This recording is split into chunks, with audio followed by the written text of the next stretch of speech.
রংপুরের প্লেয়ারদের নাম বলবো, যারা প্লেয়ার না হলে আসলে কি হতেন ক্যাপ্টেনের মুখ থেকে শুনবো।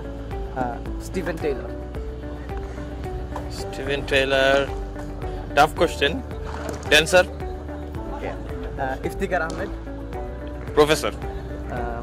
শেখ মেহেদি। শেখ মেহেদিটা অনেক টাফ কোশ্চেন, কারণ আমার কাছে মনে হয় না যে ড্যান্সার হতে পারে কিনা। না না, এটার কোনো চান্সই নাই। কিছু মানুষ থাকে না, ধরেন যে কি বলে, মানে এলাকার নেতা। সাইফ হাসান। সাইফ হাসান চাকরি করতে হয়তো কোনো ভালো কোম্পানিতে, সকাল 9টা থেকে 5টা অফিস। সাইফুদ্দিন। সাইফুদ্দিন হচ্ছে tricky question. Saifuddin businessman.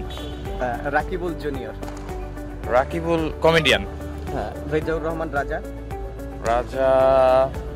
রাজারটা confused, না বড় আলেম হতো আল্লাহর রহমতে। ইরফান শুকুর। ইরফান শুকুর প্লেবয়। তৌফিক খান তুষার। তুষার আমার মনে হয় না যে ও বাংলাদেশে থাকতো, দেশের বাইরে হয়তো কোথাও চলে যেত। সৌম্য সরকার। সৌম্য সরকার তো ছোটবেলার থেকে দেখে আসতেছি, অনেক কিছু হইতে পারতো, কিছু না কিছু হইতো, মানে অনেক প্রতিভা তো, বিজনেসম্যানই হইতো। কামরুল ইসলাম রাব্বি।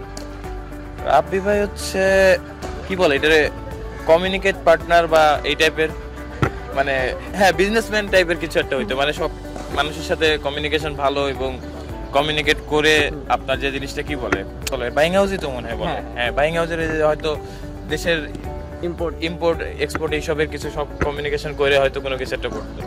নাহিদ রানা। নাহিদ রানা আমার মনে হয় যে চাকরি করতো অথবা ভালো স্টুডেন্ট হইতো, এটারই চান্স বেশি। একেবারে লাস্ট নুরুল হাসান সোহান কি হতো?